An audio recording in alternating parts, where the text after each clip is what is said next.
Iglesia Pan de Vida para tu Corazón, Barrio Castilla en Bogotá, Colombia.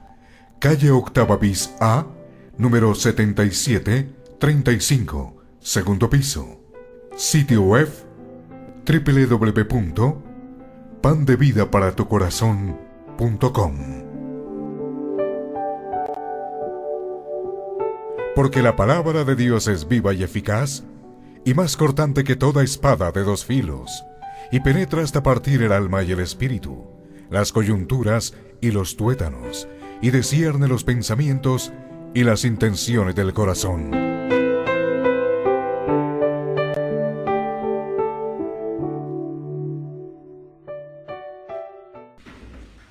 Bueno, muy bien.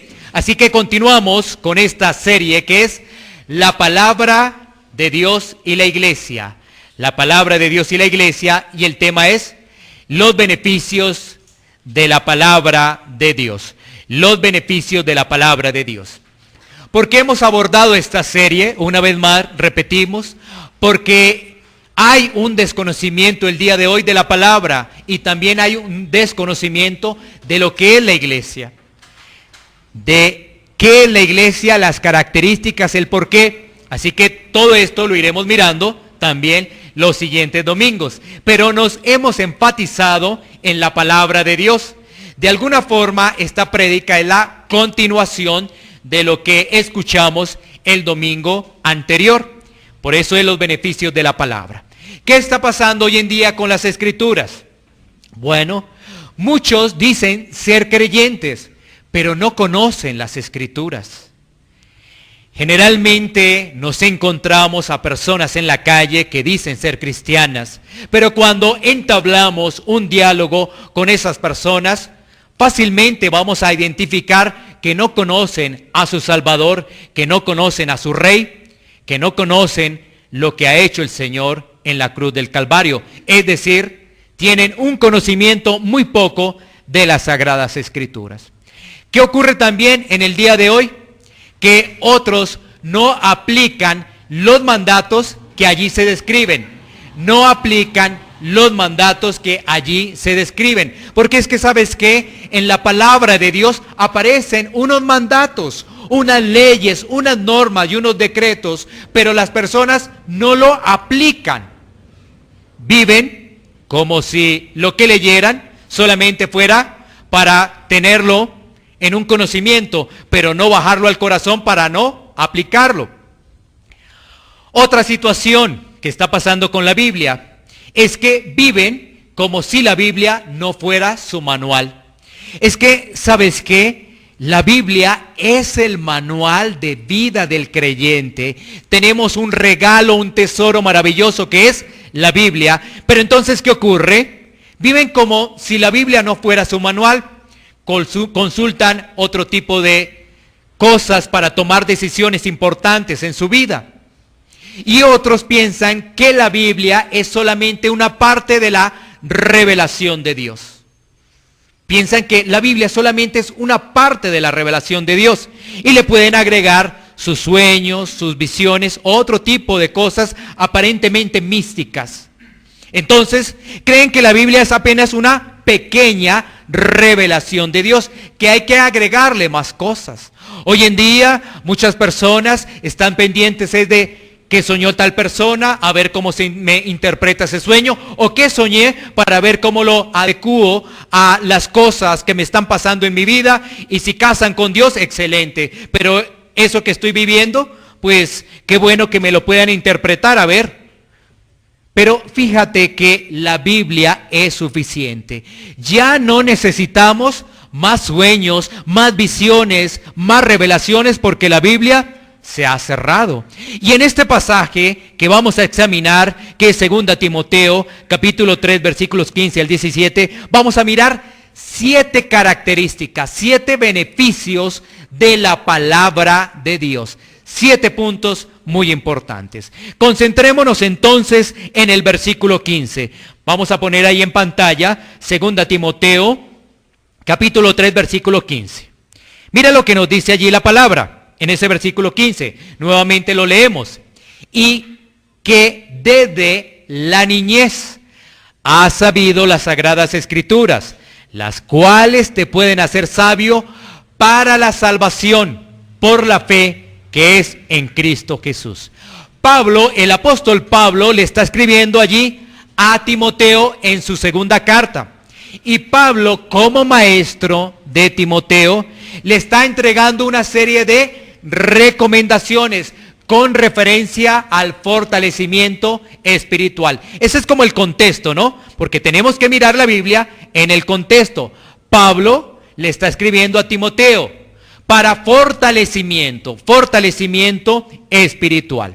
Y entonces, fíjate que allí en el versículo 15 vamos a encontrar el primer beneficio de la palabra de Dios. Y ese primer beneficio es conocer las Sagradas Escrituras desde la niñez. El primer beneficio es conocer las Sagradas Escrituras desde la niñez.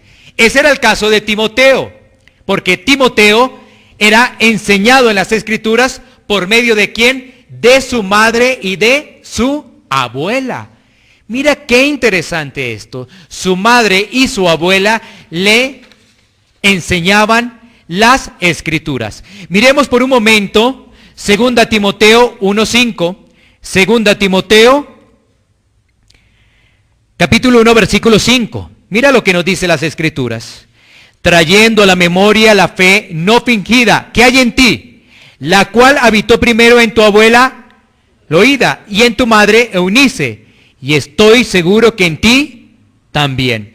Mira que ahí estaba entonces la abuela de Timoteo y la madre de Timoteo haciendo el trabajo. Así que esto ¿a qué nos llama? Esto nos llama a que podamos como padres enseñar las Escrituras a nuestros hijos. Alguien podría decir, no, es que mis hijos ya están grandes, pero entonces ya vienen los nietos, ¿no? Entonces que el Señor permita en tu vida que como ese familiar especial, siendo abuela, siendo abuelo, puedas enseñar las Escrituras. Ahora, tú dirás, no, mis hijos ya están grandes. Entonces, recuerda, tu testimonio es fundamental. Ahí los hechos hablan, en este caso más que muchas palabras, ¿no? Los hechos. Porque no podemos decir, mira, no es que ya mis hijos están grandes, ellos ya se educaron de una forma, ya tienen unos pensamientos, unos lineamientos. No, tu testimonio es fundamental, acompañado de la oración. Pero vuelvo y digo, van a llegar nietos, entonces tú dirás, mis hijos ya están grandes. Bueno, en algún momento también van a llegar, ¿qué? Los nietos. Y desde ya debes estar pidiendo al Señor que yo pueda, desde pequeñitos, enseñarles las Escrituras. Desde pequeñitos, enseñar las Escrituras. Porque ahí vemos un gran beneficio para Timoteo. Bueno, el segundo beneficio que vamos a encontrar es que nos hace sabios para la salvación. Segundo beneficio de las Escrituras, nos hace sabios para la salvación. Vuelvo a leer el versículo 15. Y que desde la niñez has sabido las Sagradas Escrituras, las cuales te pueden hacer sabio para la salvación por la fe que es en Cristo Jesús. Tenemos que decir lo siguiente: el personaje fundamental, el personaje principal de las Sagradas Escrituras es Jesucristo. Es el personaje principal de las Sagradas Escrituras. En el Antiguo Testamento lo vemos como una promesa y lo vemos como una sombra que se iba a cumplir, ¿qué? En el Nuevo Testamento. Porque muchas cosas que vemos en el Antiguo Testamento es la sombra de lo que iba a venir, de lo que iba a suceder. Allí en el Antiguo Testamento vemos a Cristo, esa promesa, y vemos que es una sombra, pero que en el Nuevo Testamento la vemos que cumplida, como el Salvador. Es decir, en toda la Biblia, ¿qué vamos a encontrar? Vamos a encontrar que solamente por Cristo nosotros podemos ser salvos. Solamente es por medio de Cristo. Ahora, en la Biblia también vamos a encontrar lo siguiente, que sin Dios somos enemigos de Dios y somos apartados de Dios. Mira que la Biblia nos va a dar ese conocimiento para la salvación, para entender que sin Dios somos enemigos, que estamos destituidos de la gloria de Dios. Pero también que vamos a encontrar en las Sagradas Escrituras, que Dios proveyó a su Hijo para salvarnos, que solamente en Cristo hay salvación, que Él es el Cordero de Dios. Él es el Cordero de Dios. Miremos qué nos dice Juan, capítulo 5, versículos 37 al 39. Juan, capítulo 5, versículo 37 al 39, para hacer referencia que en toda la Biblia vemos a Cristo. Juan 5, 37 al 39 dice: también el Padre que me envió ha dado testimonio de mí.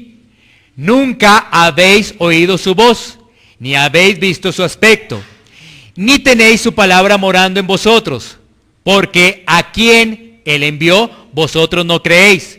Escudriñad las Escrituras, porque a vosotros os parece que en ellas tenéis la vida eterna, y ellas son las que dan testimonio de mí. Mira, en las Sagradas Escrituras vamos a encontrar que hay vida eterna, que muchas personas tienen dudas, dicen, ¿qué va a pasar después de la muerte? Algunos dirán, ¿somos del polvo? Pues en el polvo ahí quedamos, los restos allí quedan, en un cementerio. Otros pensarán, voy a reencarnar, quizás voy a reencarnar en algo mejor, en una persona de dinero, en un rey quizás, o hasta algunos pensarán que podrán reencarnar en algún tipo de animal. No, la Biblia te da instrucciones, lineamientos y guías de realmente qué es lo que sucede después de la muerte. Este libro es maravilloso, es lleno de sabiduría. Mientras el mundo se concentra en filosofías, en pensar una cosa, en pensar otra, la Biblia te da la respuesta. ¿Qué va a pasar después de la muerte? Advierte claramente qué es lo que va a suceder. Y fíjate que el versículo 39 de Juan, del que estamos leyendo, Juan 5:39, dice, escudriñad. ¿Qué significa escudriñar? Significa estudiar, tomar tiempo para analizar y meditar las Escrituras. Fíjate que no es leer por leer. Se nos dice hay que leer la Biblia, pero hay que agregarle a leer, estudiar, meditar, escudriñar las Escrituras, porque eso nos va a permitir que tener conocimiento de Dios. No es solamente leer, porque a veces podemos leer y no entender. Tenemos que leer y meditar para poder comprender las Escrituras. Y dice que ellas, las Escrituras, son las que dan testimonio ¿de quién? De Jesús, de Jesucristo. Todas las Escrituras hablan de Jesucristo. Imagínate que si nosotros vamos a mirar las Escrituras en Génesis capítulo 3, versículo 15, ya aparece una promesa de lo que iba a suceder. ¿Qué vemos allí? El pecado del hombre, pero una promesa también para el hombre, en Génesis capítulo 3, versículo 15. Así que desde muy temprano en las Escrituras vemos las promesas de Dios. Pasemos ahora al versículo 16 de nuestro pasaje central, para seguir identificando más beneficios de las Sagradas Escrituras. Ya llevamos 2. Vamos entonces al versículo 16. Mira lo que nos dice. Toda la Escritura es inspirada por Dios y útil para enseñar, para redarguir, para corregir, para instruir en justicia. Bueno, analicemos este versículo y vamos a encontrar más características de beneficio de la palabra. Lo primero que tenemos que decir es que dice allí, toda la Escritura es inspirada. ¿Qué quiere decir inspirada? Quiere decir respirada o exhalada por Dios. Es decir, toda la Escritura es respirada o exhalada por Dios. Eso es lo que quiere decir ahí, inspirada. Y nos da unas características especiales. Enseña, redarguye, corrige e instruye. Así que vamos a mirar esas características para poder sacar otros beneficios de las Sagradas Escrituras. Entonces, mira que allí aparece una palabra que es enseñar. Enseñar. ¿Qué significa en su lenguaje original la palabra enseñar? Significa instrucción, significa doctrina. Eso significa en el lenguaje original. Enseñar, ¿qué significa? Instrucción, significa doctrina. Aquí vemos la importancia de conocer la doctrina. Lo que nos consigna la palabra de Dios es que, ¿sabes qué? Hoy en día se dice que no es tan importante la doctrina. Hoy en día se nos dice que no es relevante la doctrina. Hoy en día ha quedado atrás, relegada la doctrina. Pero esa es la forma como podemos conocer a Dios, como recibimos la instrucción de Dios. La doctrina es fundamental. Y mira que dentro de la doctrina hay cosas tan maravillosas para poder comprender, como cuáles, los atributos de Dios. Como cuáles, como la salvación. Como cuáles, el Espíritu Santo, lo que llaman la neumatología. Como cuáles, el pecado. ¿Sí? Mira que todo eso son campos doctrinales que la gente los conoce, pero aparentemente dicen que lo conocen, pero no tienen profundidad en ello. No tienen profundidad, porque cuando tú estudias la doctrina de la salvación, te vas a dar cuenta realmente de lo que ocurrió en la cruz. Completamente te vas a dar cuenta. Ahora, ¿tú crees que con una sola vez que escuches la doctrina de la salvación es suficiente? No, porque en una sola vez no se va a poder abordar todo lo que hace referencia a ese tema. Entonces, ¿qué? Necesitamos escudriñar. Escudriñar es estudiar. Entonces necesitamos estudiar esas doctrinas. Por ejemplo, ¿cómo se ataca hoy en día la Biblia? Se ataca bajo ciertas características donde se dice, ¿cómo así? Que Dios es amor y mira todo lo que ocurre. Pero es que no se estudia los atributos de Dios. ¿Sí ves? Al no estudiar los atributos de Dios, queda en el ambiente que Dios solamente es amor. Y apenas el amor es uno de tantos atributos. ¿Ah, es que Dios tiene más atributos? Claro, en la Biblia aparece un gran número de atributos. Y entonces la gente ataca, mire, si Dios es amor, mire, ¿por qué permite esto? Mire por qué permitió lo otro, mire el niño tal y tal cosa, mire un terremoto, varios niños, mire, había un bus lleno de niños y el bus se accidentó. ¿Dios por qué permite eso? Si Dios es amor. Claro, las personas se confunden y al no estudiar los atributos de Dios, pierden realmente la noción verdadera de sus atributos. Y entonces podemos nombrar algunos de sus atributos rápidamente acá, algunos rápidamente.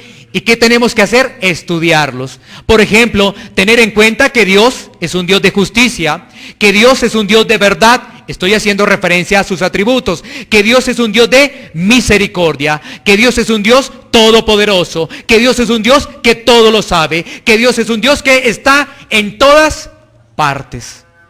Mira que tenemos que pedirle al Señor, Señor, dame tiempo para poder estudiar las Sagradas Escrituras y poder estudiar tus atributos.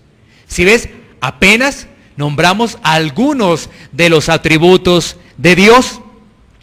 Así que es muy importante entonces que la doctrina. Así que mira, el tercer beneficio es, estudiando la Biblia, estudiando la Biblia, recibiré toda la instrucción y todo el consejo de Dios para mi vida. ¿Cómo me beneficio? Estudiando la Biblia, recibiré toda la instrucción y todo el consejo de Dios para mi vida. Ahí tengo todo. En la Biblia tengo absolutamente toda la instrucción, toda la doctrina de Dios y todo el consejo de Dios para mi vida. Muchas personas entonces, ¿qué hacen? Buscan ayuda a través de ¿qué? amigos, a través del psicólogo, a través del psiquiatra. Y realmente Dios nos ha dejado todo su consejo a través de las Sagradas Escrituras. ¿Qué tenemos que hacer? Empezar a estudiar la palabra de Dios. Empezar a estudiar la palabra de Dios. Bueno, vamos por el cuarto punto. Allí aparece otra palabra que es redarguir. Redarguir. ¿Qué significa redarguir en su lenguaje original? Es generar una convicción. Eso es redarguir en el lenguaje original. Es generar una convicción. Ahora, ¿generar una convicción de qué? ¿De pecado? Efectivamente. Efectivamente. Así que el cuarto beneficio de la palabra de Dios es que nos convence de pecado. Ese es un beneficio. Es un gran beneficio. Nos convence de pecado. Mira lo siguiente. Muchas personas se consideran buenas. Tú vas a la calle, puedes hacer una encuesta. Podríamos tener un programa de radio y hacer una encuesta sobre ello. Vamos a la calle y le preguntamos a las personas si se consideran buenos. Fíjate que el gran porcentaje va a decir, yo me considero buena gente, yo me considero bueno. Y si le preguntáramos por qué te consideras bueno, entonces la gente diría, yo me considero bueno porque no robo, yo me considero bueno porque no mato, yo me considero bueno porque no soy un asesino, no pertenezco ni a guerrillas, ni a paramilitares, ni una cosa ni lo otro, entonces yo soy bueno. Pero ¿sabes qué dice las Escrituras, tanto en el Antiguo como el Nuevo Testamento? Dice que no hay ni uno bueno. Todos se han desviado. Eso dice tanto el Antiguo como el Nuevo Testamento. Eso es lo que dice las Escrituras, que no hay ni uno solo bueno. Entonces nos damos cuenta que lo que se observa en la calle, lo que se observa en el mundo es una mala interpretación de tantas cosas. Porque una persona dice una cosa, otra persona dice otra cosa, una religión dice una cosa, otra religión dice otra cosa. Pero ¿sabes qué? Tú vas en la Biblia y encuentras la verdad. ¿Cuál es la verdad? Que no hay ni uno solo bueno. Ni uno solo bueno. El único bueno es el Señor. El único sin contaminación es el Señor. El único sin pecado que vino a este mundo es el Señor. Entonces, ¿qué hace la palabra? La palabra nos expone. La palabra realmente nos genera una convicción de que somos pecadores. Eso es lo que hace la palabra. ¿Qué hace la palabra? Nos revela nuestra corrupción. Eso hace la palabra. Nos revela nuestra corrupción, expone nuestra bajeza espiritual, hace notoria nuestra maldad. Eso es lo que hace la palabra de Dios. Si ves, ¿cuál ha sido el problema? El problema ha sido de que al llegar un evangelio tan distorsionado a nuestros países del tercer mundo, a los países latinoamericanos, eso ha hecho que en nosotros no haya una verdadera convicción de pecado.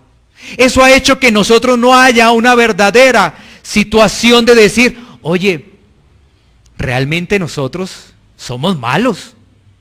Pero imagínate que saliera eso de tu boca. Estamos en una predicación, ¿no es cierto? Pero que saliera de tu boca y dijeras, oye, es cierto, nosotros somos malos. Sí, mira la diferencia. Si pudiéramos hacer el ejercicio, nos costaría mucho a alguno de los que estamos acá decir, oye, es que yo soy malo. Yo soy malo de verdad. Porque tú empiezas a desarrollar y a pensar qué es lo que hiciste en la última semana que desagrada a Dios, y la lista es grande. La lista es grande. Entonces, si ves que te has dado cuenta, o nos hemos dado cuenta que cómo se hace una persona cristiana hoy en día en los países latinoamericanos, de una forma tan sencilla que cualquiera puede ser cristiano. Hasta el diablo podría ser cristiano, ¿no es cierto? ¿Por qué una forma tan sencilla? Oye, recibe a Cristo en tu corazón. Cristo está esperando por ti. Cristo está esperando por ti. Él tiene los brazos abiertos. Ah, ¿y qué tengo que hacer? No, repite conmigo esto. Ay, ven, abracémonos, ya somos cristianos, ya todo es color de rosa. Ese no es el evangelio. ¿En dónde quedó la convicción de pecado? ¿En dónde quedó que esa persona diga, yo soy malo, yo necesito de Cristo, yo soy malo, necesito de Cristo? ¿Dónde quedó eso? Cuando le decimos a una persona, oye, Cristo está esperando por ti, los brazos de Cristo están abiertos, no lo dejes esperar más. Ahí quedó una convicción de pecado. Ahí quedó cuál es la realidad del hombre sin Dios. Fíjate que no. Por eso te digo que hoy es muy fácil ser cristiano. Fácil ser cristiano. Creemos que somos cristianos por una oración. Con eso ya quedamos satisfechos. Y ya somos cristianos. Y ya nos salvamos del infierno. Mentira del diablo. Recuerda que el diablo está como león rugiente. Y que el diablo es muy astuto. Recuerda que ya lo vimos, ¿no? En Génesis capítulo 3, versículo 1 en adelante. La astucia de la serpiente. Entonces, ¿qué pasa con esa persona? Esa persona cree que ya es cristiana. Y sigue su vida como si nada. Como si nada. Y después adopta unas palabras y decir, Dios te bendiga. Dios te bendiga, hermano, ¿cómo estás? Dios te bendiga, que te vaya bien. Y solamente tú ves a los actores, a los futbolistas, decir lo mismo y después echar un madrazo. Y después estar por allá visitando brujos y haciendo un poco de cosas. Pero te dicen, Dios te bendiga. ¿Sí? ¿Sí te das cuenta? ¿Cómo se ha malinterpretado y tergiversado todo ello? Y nosotros decimos, ay, el futbolista se convirtió, mire, dice Dios te bendiga. Y después lo escuchas dar un madrazo, decir un madrazo. ¿Se convirtió? No. Es que eso no es ser cristiano, eso no es ser cristiano. Por eso la palabra que hace nos redarguye, nos convence de pecado, nos convence de pecado. La Biblia nos dice que no hay ni uno bueno. Mira lo que nos dice Isaías 6:5. Isaías 6:5. Dice la palabra de Dios, está hablando ya el profeta. Uno de los profetas mayores, que es Isaías, dice, entonces dije, ay de mí que soy muerto, porque siendo hombre inmundo de labios, y habitando en medio de pueblo que tiene labios inmundos, han visto mis ojos al Rey, Jehová de los ejércitos. ¿Cómo se describe el profeta ahí? Inmundo de labios. Así se describe. ¿Cómo nos describimos nosotros? ¿Llegamos a Cristo? No, todo está bien, somos perfectos, tal cosa, tal otro, y nos creemos que, mejor dicho, ya tocamos el cielo. ¿Cómo se describe el profeta aún viendo la majestad y la gloria de Dios?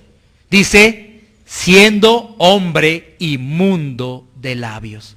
Y él dice, estoy en un pueblo que es igual, o sea, todos somos igual, inmundo de labios.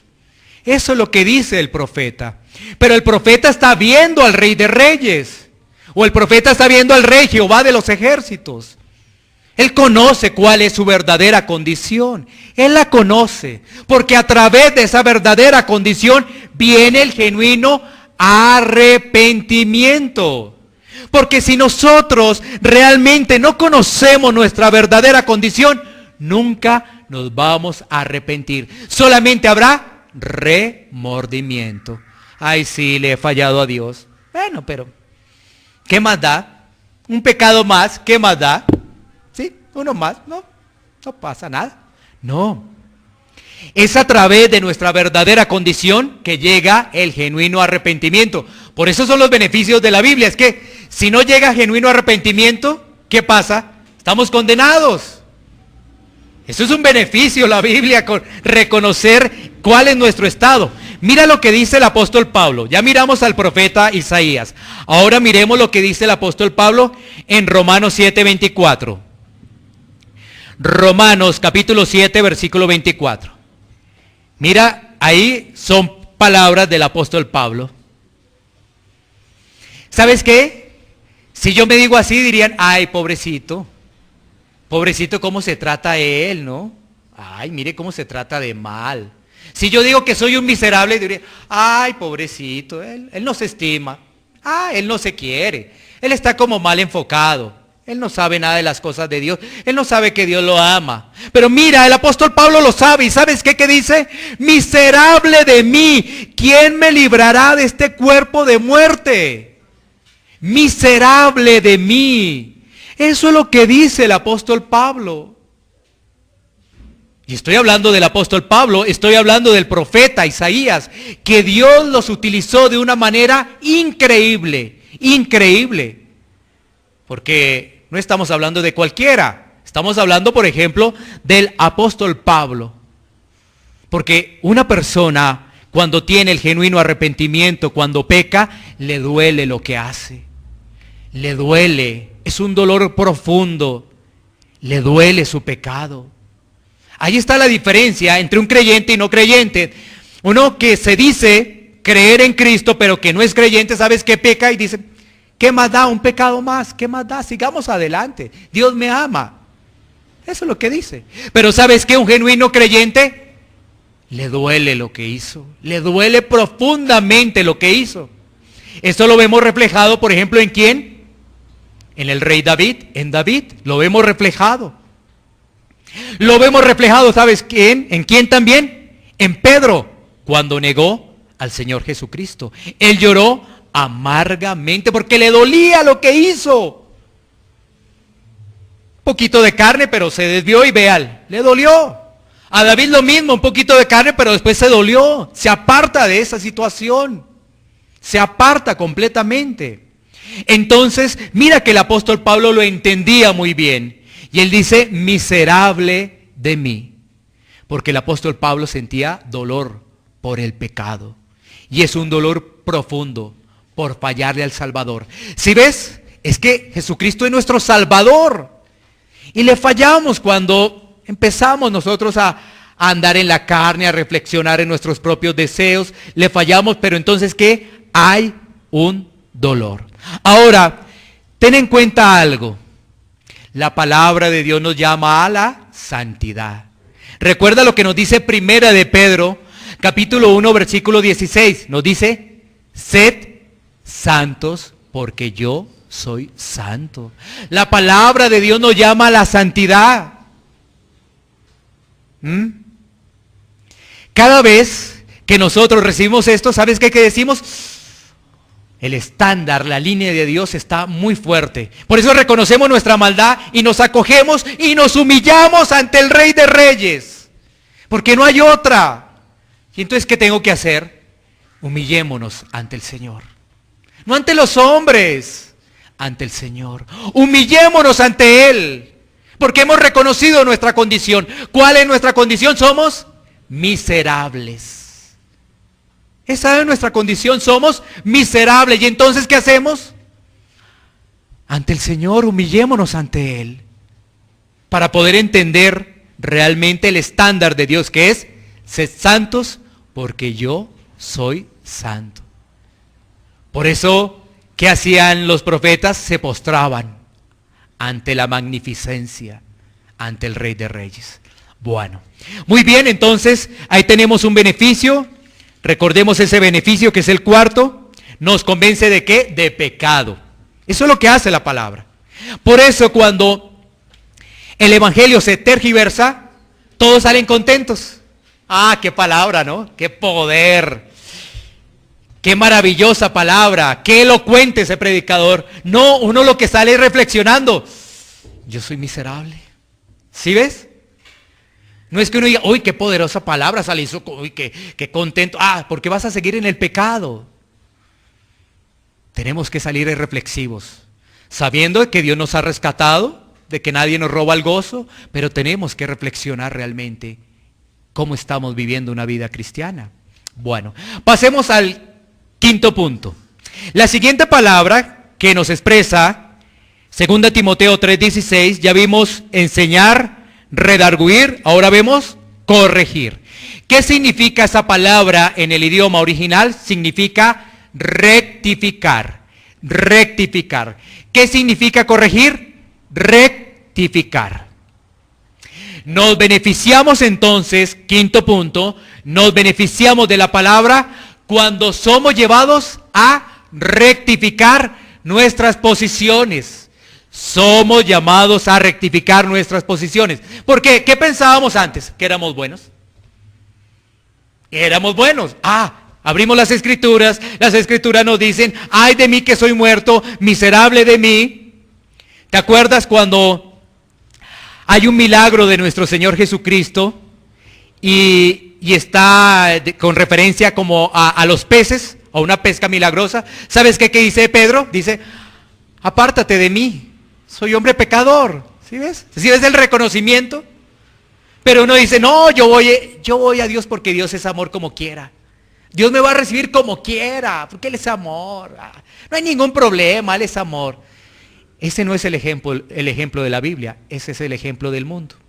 Y seguimos el ejemplo del mundo porque como no afecta a nuestro yo, no afecta a nuestro ego, pues me parece mejor ese. Pero necesitamos algo que afecte profundamente nuestro yo. Y eso es la palabra. ¿Qué afecta algo profundamente nuestro yo? La palabra. Si alguno quiere seguirme, tome su cruz y sígame. Entonces, mira lo que nos hace la palabra, nos hace rectificar. ¿Qué quiere decir ello? Que esa persona reconoce su pecado y confiesa al Señor su pecado. Eso hace. Reconoce su pecado y confiesa al Señor su pecado. Proverbios 28:13. Proverbios 28:13. Mira lo que nos dice. El que encubre sus pecados no prosperará, mas el que los confiesa y se aparta, ¿qué alcanzará? Misericordia, es decir, el perdón de Dios.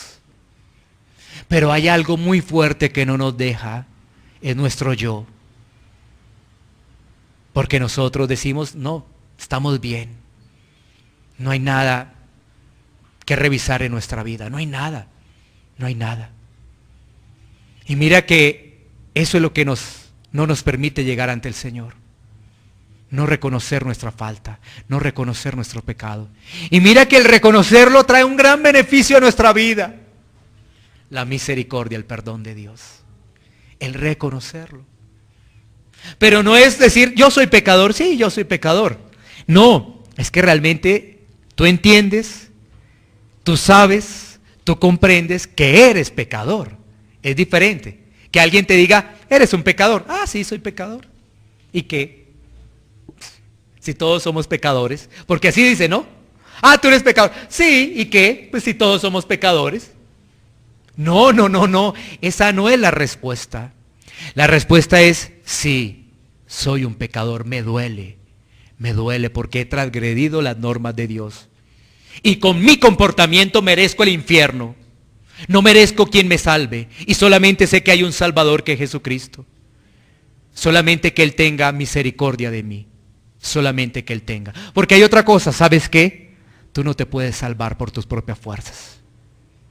Solamente que el Señor tenga misericordia de ti. Solamente que Él tenga misericordia. Estamos en manos de Él. No hay ninguna obra que yo pueda hacer para salvarme. Ninguna, dice las Escrituras. Solamente estamos en manos de Él. En manos de Él. Entonces, el que encubre sus pecados no prosperará, mas el que los confiesa y se aparta, va a alcanzar misericordia. Va a alcanzar misericordia. Mira lo que nos dice Salmo 97:10. Porque entonces vamos a entender qué es el pecado para las cosas de Dios. Salmos 97:10. Los que amáis a Jehová, aborreced el mal. Él guarda las almas de sus santos. De la mano de los impíos los libra. O sea que, ¿cuál es el estándar de Dios? El estándar de Dios es que Dios aborrece el pecado. ¿Cuál debería ser entonces nuestro lineamiento? Nosotros debemos aborrecer también el pecado. Dice ahí, los que amáis a Jehová, aborreced el mal, aborreced el mal. O sea que nosotros debemos tener ese estándar. O sea, ya empezamos a cambiar, ¿no? Es decir, nos estamos dando cuenta qué es el pecado, las características que tiene el pecado en nuestra vida, lo que produce el pecado, y empezamos a decir, no, eso no va con mi vida. Empezamos a decir, no, eso yo no puedo hacerlo. Si yo soy un hijo de Dios, ¿cómo puedo hacer eso? Yo no lo puedo hacer. Empiezas tú a reflexionar, porque entonces empiezas a aborrecer el pecado. Entonces, tú estás ahí en el internet, tenías unas páginas que nada tienen que ver con un cristiano, y entonces, como en una película, ¿no?, que hay por ahí, es una película que habla del matrimonio, que es de principio, ¿no? Entonces, el muchacho tenía ahí en su computador unas páginas, ¿no? Y esas páginas traían pornografía, ¿sí? A prueba de fuegos. ¿Ok? Gracias. Es correcto, esa, precisamente esa. Y observa allí y dice, no, ya no. Pero te das cuenta que antes lo practicaba sin ningún inconveniente, antes lo practicaba, pero ahora cuando ya estaba afectado, cuando realmente ha sido convencido de que eso es pecado, ¿sabes qué hace? Destruyó ese computador. Uno diría, oiga, pero qué energúmeno, no hay que llegar hasta allá. Pero si el pecado te está ganando la batalla, esa es una opción. Esa podría ser una opción, ¿no? Porque uno dice, uy, qué energúmeno, no lleguemos hasta allá, ay, no, ya llegó el legalismo acá, si ve, ya, ay, no. Pero si el pecado te está ganando la batalla, tienes que tomar medidas y contundentes, no pañitos de agua tibia. Pañitos de agua tibia no sirven. Porque vuelvo y reitero, el remordimiento es muy fácil tenerlo. Mejor dicho, todos tenemos remordimiento. Todos nos da remordimiento, a todos. Pero solamente a los hijos de Dios les da arrepentimiento. Ahí está la gran diferencia. Todos tenemos remordimiento. Todos, absolutamente todos los seres humanos. Entonces, ¿qué? Ahí nos damos cuenta que hay que aborrecer el pecado. Hay que aborrecer el pecado. Ahora miremos la otra palabra, sigamos. La otra palabra es para instruir en justicia, instruir en justicia. ¿Qué significa instruir? Instruir significa adiestramiento, es decir, entrenar. Eso es lo que significa, entrenar. Entonces, para el sexto punto, ¿no? El sexto punto es, nos beneficiamos de la palabra cuando somos entrenados y alejados del pecado. Mira, la palabra nos da las herramientas para decirle al pecado, hasta aquí llegaste, chao pecado. ¿Sí? Entonces, nos beneficiamos de la palabra cuando somos entrenados, porque la palabra nos entrena. ¿Para qué? Para alejarnos del pecado. Segunda a los Corintios capítulo 7 versículo 1. Segunda a los Corintios capítulo 7 versículo 1. Dice la palabra de Dios. Así que, amados, puesto que tenemos tales promesas, limpiémonos de toda contaminación de carne y de espíritu, perfeccionando la santidad en el temor de Dios. Mira, cuando nosotros somos entrenados, vamos a tener temor de Dios. Y recuerda, el temor no es miedo, el temor es reverencia para podernos acercar a Dios debidamente, no con manos contaminadas. No podemos acercarnos a Dios como nosotros pensamos. No, para eso tenemos la Biblia. Y la Biblia nos dice, confiesa tu pecado, confiesa tu maldad y acércate al Señor. Pero yo no confieso nada y me acerco al Señor. No, así no es. Así no nos dice la Biblia. Porque así no vamos a tener temor de Dios. Necesitamos que el temor de Dios. ¿Y cómo avanzamos en el temor de Dios? Siendo entrenados. Siendo entrenados. Mira, esto no es de la noche a la mañana. Esto no es de la noche a la mañana. Porque aquí la aplicación, ¿a qué nos va a llevar? A estudiar la Biblia. Entonces, ¿tú crees que vas a estudiar la Biblia en media hora? ¿Que hiciste en un año? Estudié la Biblia media hora en un año. No, ahí no has sido entrenados. Tú conoces un ejemplo de un deportista, cualquier deporte que te guste, podemos mirar el fútbol, el baloncesto, cualquiera. Si ves el automovilismo, tienen que entrenar. Y si no entrenan, ¿qué pasa? Un fiasco. Porque no van a ganar nada, quedarán siempre en la cola. ¿Sí ves? Entonces, imagínate al atleta, carrera de 100 metros, no entrenó, ¿qué va a hacer allá? Nada. No va a ser el que tenga la medalla de oro, ¿no? No va a ser como el jamaiquino, que gana los 100 metros. Entonces, fíjate, tenemos que ser entrenados. Y eso no es de la noche a la mañana. No es de la noche a la mañana. Si somos entrenados, por supuesto vamos a salir fortalecidos. Bueno, pasemos ahora al versículo 17, donde tendremos el último punto de beneficio de la palabra. Recuerda que son 7. Mira lo que nos dice el versículo 17 de nuestro pasaje central. A fin de que el hombre de Dios sea perfecto, enteramente preparado para toda buena obra. Séptimo punto, nos beneficiamos de la palabra porque nos prepara para desarrollar las obras de Dios.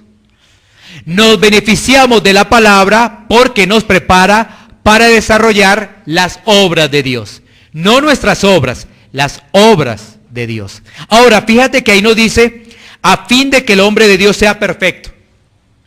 Entonces, ¿alguien puede mirar esa perfección como si no tuviera pecado? No, se refiere allí es a crecimiento espiritual. Recuerda que el único sin pecado es Cristo. Nosotros, como cristianos, fallamos, pero confesamos el pecado. Y nos duele profundamente el pecado. Nos duele profundamente. Es decir, nosotros como cristianos ya no tenemos naturaleza de pecado. Ya no tenemos naturaleza de pecado. Pecamos sí, pero ya no es nuestra naturaleza. Ya no. Eso ha quedado atrás. Por eso dice, a fin de que el hombre de Dios sea perfecto. Tenemos que verlo es como madurez espiritual. Y dice allí, enteramente preparado para toda buena obra. Recuerda que las obras no las pone Dios. Efesios capítulo 2, versículo 10. Efesios capítulo 2, versículo 10. Mira lo que nos dice la palabra de Dios en Efesios. Porque somos hechura suya, creados en Cristo Jesús para buenas obras, las cuales Dios preparó de antemano para que anduviésemos en ellas. O sea que Dios ha hecho una obra maravillosa, porque Él mismo hasta nos preparó las obras que nosotros íbamos o desarrollamos, para que nosotros no nos demos ningún crédito. Es que yo hice esto, Dios. Porque yo hice esto, merezco esto. Ah, lo tomaste así, no mereces nada. Mereces es el infierno. Recuerda, ahí está la misericordia de Dios. ¿Qué merecemos nosotros? No. Y tú dirás, bueno, pero es que así nuestro ego, ¿cómo va a salir, pastor? Mire, ¿y cómo vamos a salir realmente antes más confundidos? Ah, porque es que no nos están hablando de que somos un campeón, de que tal cosa, tal otra. No, porque es que ¿sabes qué? Tenemos algo dentro de nosotros, que es ese yo interior que nos choca contra las cosas del Espíritu. Y entonces la palabra tienes que limarnos, tenemos que menguar. Porque sí podríamos decir después, es que tienes un Dios todopoderoso. ¿Sí ves? Después sí, pero es que necesitamos que ese yo sea tratado. Ese yo tiene que ser tratado. Porque solamente reflexiona qué es lo que hiciste ayer, qué pensaste, qué dijiste y qué actuaste el día de ayer. Cuando tú reflexionas eso, claro, te empiezas a retroceder y empiezas a decir, ay sí, tienes razón lo que están diciendo allí. Tienes razón la palabra de Dios, la palabra de verdad. Ha hecho una radiografía de lo que soy. Esto es poderoso, ¿sí? Entonces, ese séptimo punto nos dice, nos prepara para toda obra de Dios. Efesios 2:21, miremos también Efesios 2:21, ya estamos llegando al final. Efesios 2:21 nos dice, en quien todo el edificio, bien coordinado, va creciendo para ser un templo santo en el Señor. Ese creciendo, si ves, nos hace referencia a la madurez espiritual que hacíamos referencia anteriormente. En quien todo el edificio, bien coordinado, va creciendo. Es decir, la iglesia va creciendo. Vamos creciendo, vamos madurando. Vamos madurando. La gracia, ¿qué es? La gracia no es que la gente siga pecando. Llegó la gracia a mi vida, entonces voy a seguir pecando. Cuando alguien dice así, es que no conoce la gracia. La gracia es reconocer que lo que he recibido es un favor, un regalo inmerecido. Y eso me aparta del pecado. ¿Sí es la diferencia? Alguien dice, la gracia la he recibido. ¿Tengo permiso para seguir pecando? No. Es que esa persona no ha conocido la gracia de Dios. Pero la gracia, cuando la conocemos realmente, nos damos cuenta que es que un favor inmerecido, y eso nos aleja del pecado. Entre más conoce la gracia, más alejado del pecado vas a estar. Así es, entre más conoce la gracia, entre más reconoces tu maldad, vas a darle la gloria al único que la merece, que es al Rey de Reyes. 7 puntos de beneficios de la palabra, 7 puntos, ¿no? Volvámoslo a repetir para tenerlos presentes. El primer beneficio es conocer las Sagradas Escrituras desde la niñez. El segundo es que nos hace sabios para la salvación. El tercero es que estudiando la Biblia vamos a recibir la instrucción de Dios para mi vida, todo el consejo de Dios. Nos beneficiamos de la palabra porque nos convence de pecado. Nos beneficiamos de la palabra porque nos permite rectificar, porque andábamos pensando otras cosas. Nos beneficiamos de la palabra porque somos entrenados para alejarnos del pecado. Y el último es, nos beneficiamos de la palabra porque ella nos prepara para las obras que nos ha puesto Dios. Qué increíble es la palabra, ¿no? Qué hermosa es la palabra. Analicemos lo siguiente.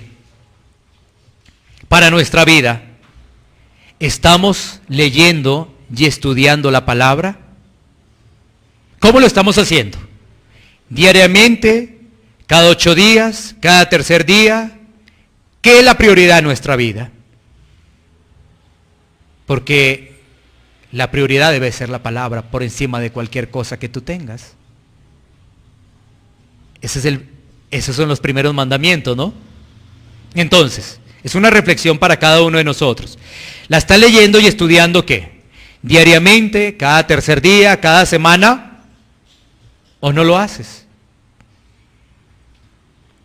¿Estás orando para poder tener entendimiento de la palabra? Porque eso es otro punto que debemos tener en cuenta, ¿no? Antes de estudiar la Biblia debemos orar. ¿Y qué le debemos pedir al Señor? Dame entendimiento de la palabra, que yo la pueda comprender. Porque es que tenemos un inconveniente, como todavía estamos en un cuerpo de carne, a pesar que hayamos nacido de nuevo, a cualquier momento lo que vamos a hacer es que vamos a utilizar la Biblia para nuestra situación.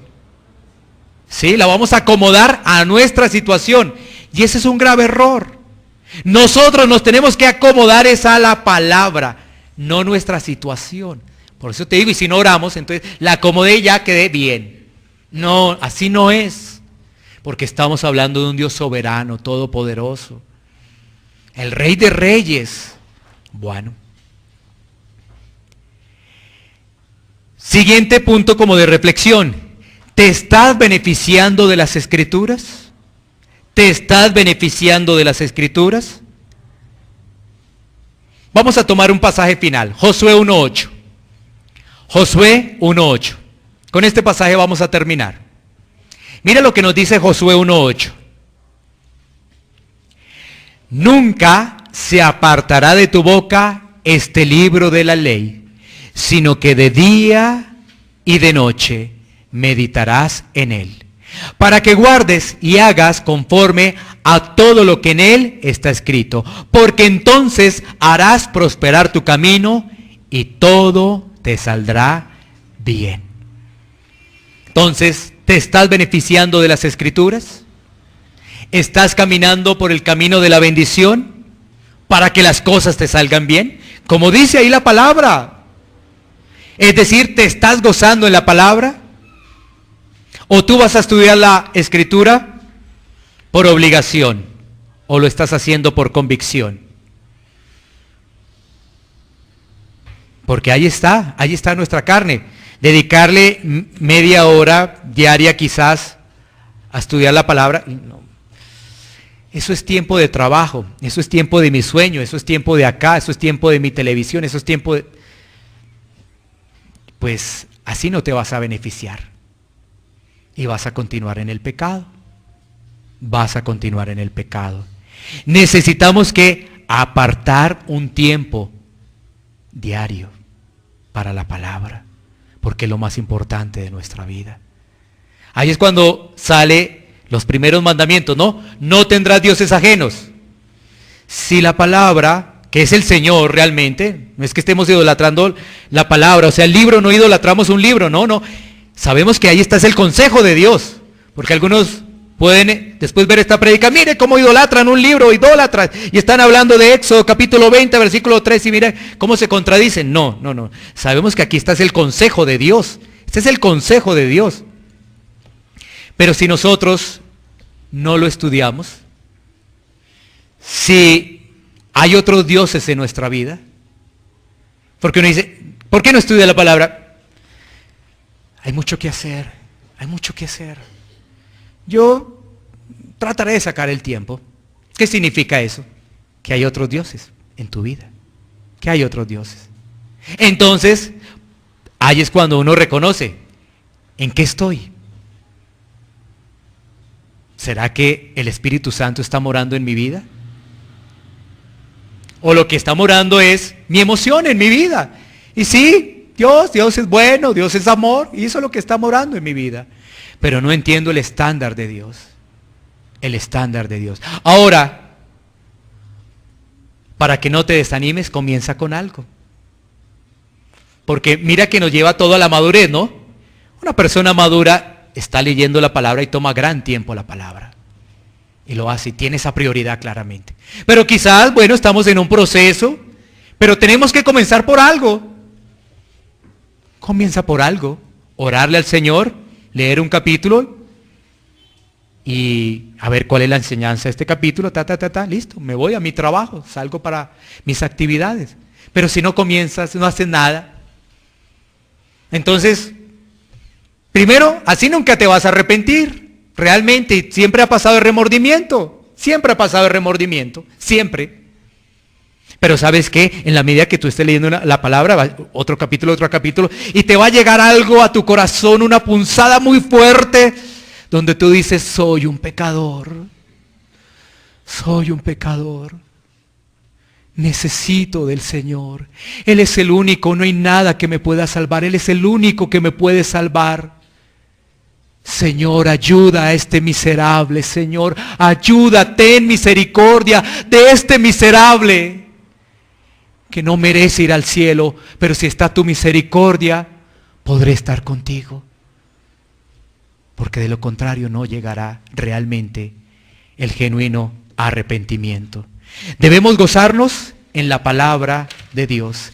¿Cómo nos gozamos en la palabra de Dios? Cuando empezamos a crecer.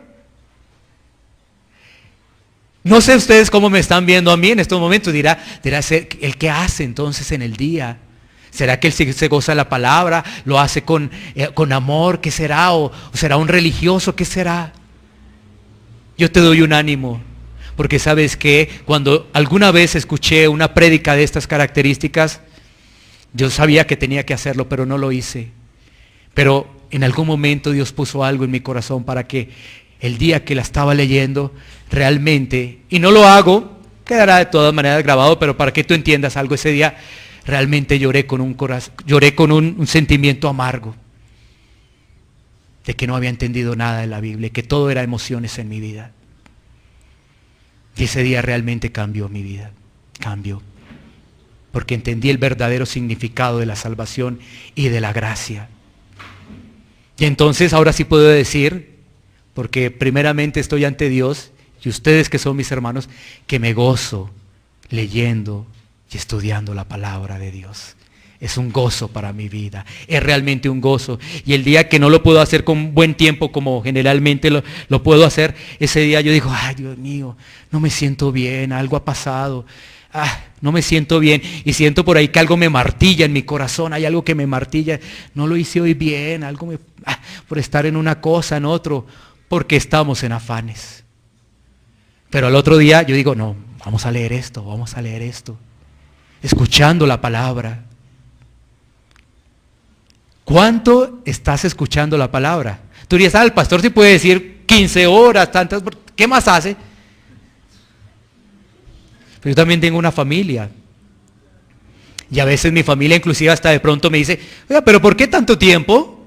Y el tiempo para nosotros. Entonces yo digo, tengo que equilibrarlo porque la palabra me dice, tengo que ser sabio. Tengo que ser sabio. Señor, cómo me hace falta la sabiduría, Señor. Mira, no puedo organizar bien mi tiempo. ¿Vea? Ahora me estuve acá más encerrado y olvidé a mi hijo, olvidé a mi esposa. Oh, Señor, ayúdame. Entonces, ¿qué digo? ¿Cómo me hace falta crecer más en ti, Señor? Más y más. Bueno, reflexionemos entonces en ello. Reflexionemos en los beneficios de la palabra de Dios. 7 beneficios maravillosos para nuestra vida. Así que vamos a tomar un tiempo de reflexión y oración. Iglesia Pan de Vida para tu Corazón, Barrio Castilla en Bogotá, Colombia. Calle Octava bis A, número 7735, segundo piso. Sitio web www.pandevidaparatucorazon.com. Porque la palabra de Dios es viva y eficaz, y más cortante que toda espada de 2 filos, y penetra hasta partir el alma y el espíritu, las coyunturas y los tuétanos, y discierne los pensamientos y las intenciones del corazón.